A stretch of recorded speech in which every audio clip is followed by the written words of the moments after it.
అందరూ ఇండస్ట్రీ కలవడానికి వెళ్ళినప్పుడు సైకో గారిని చిరంజీవి గారు గట్టిగా అడిగితే అప్పుడు ఈయన వచ్చాడంది అబద్ధం. గట్టిగా ఎవడు అడగలేదు అక్కడ. అది మీరు అన్నారు ఇందాక, ఏదో గట్టిగా అడిగితే ఈయన వచ్చాడు మళ్ళీ కలవడానికి, లేకపోతే ఏదో సినిమాటోగ్రఫీ మినిస్టర్ కలవమన్నారు అని. ఏంటంటే అడినా అండి అవి మిగతాను ఓకే, అవమానించడం ఆయన ఓకే. ఏదో ఆయన పెద్ద గట్టిగా చెప్తే ఆయన దిగి వచ్చాడంట కలవడానికి, లేకపోతే సినిమాటోగ్రఫీ మినిస్టర్ కలవమన్నారంట. మనం కూడా నాకు ఇన్విటేషన్ వచ్చింది ఇక్కడ ఫిల్మ్ డెవలప్మెంట్ ఒక లిస్ట్ తయారు చేయమని. నాది 9వ పేరు వేశారు. అది ఎవరో ఈయన నేను అడిగాను కూడా, దుర్గేష్ గారిని కూడా అడిగాను, గౌరవ cinematography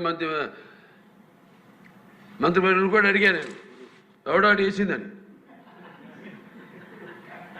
This is what the respect a human being, even be opposition or us. 9వ పేరు వేశారు.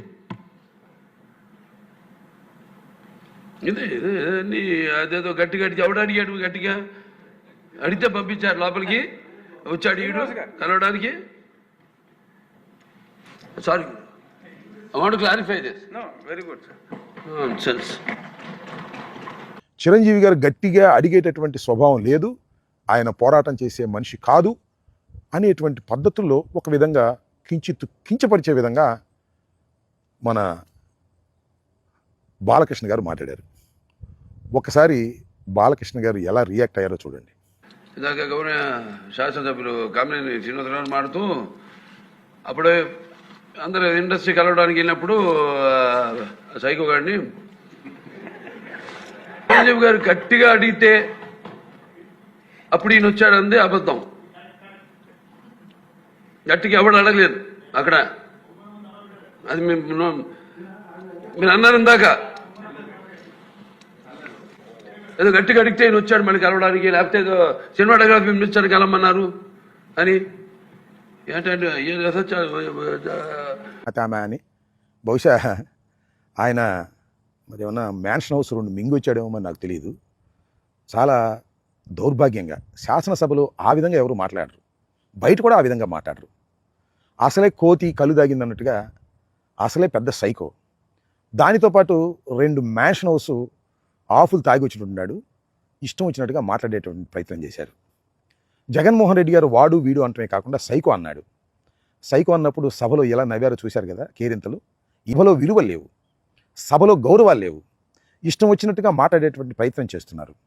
ముఖ్యంగా బాలకృష్ణ గారు ఆ విధంగా మాట్లాడటం చూస్తే ఒక విధంగా జాలి కూడా ఇస్తుంది. ఎందుకంటే బాలకృష్ణ గారు పెద్ద తెలివిగలవాడు కాదు, అమాయకుడు కూడా, సైకో పేషెంటు.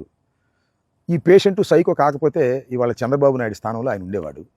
సరే, ఆయనకేదో ఒక శాసనసభ్యత్వాన్ని ఇచ్చి బావగారు గౌరవిస్తున్నాడు, దాంతోనే సంతోషపడుతున్నాడు. వాళ్ళ అల్లుడేమో కాబోయే ముఖ్యమంత్రి అనేటువంటి ఉద్దేశంతో ప్రవర్తన చేస్తున్నాడు కాబట్టి ఆయన సర్దుకుని సినిమా షూటింగ్లు లేకపోతే మ్యాన్షన్ హౌస్తో కాలం గడిపేటటువంటి పద్ధతుల్లో ఉన్నాడు. ఆయన జగన్మోహన్ రెడ్డి గారిని, మాజీ ముఖ్యమంత్రిని వాడు వీడు సైకో అని శాసనసభలో అంటే నాకు అర్థం కాల. ఎక్కడికి పోతుంది రాష్ట్రం, ఎక్కడ పోతుంది తెలుగుదేశం? అడుగుతా ఉన్న సమాధానం చెప్పాలని కూడా ఈ సందర్భంగా చెప్పదలుచుకున్నాను.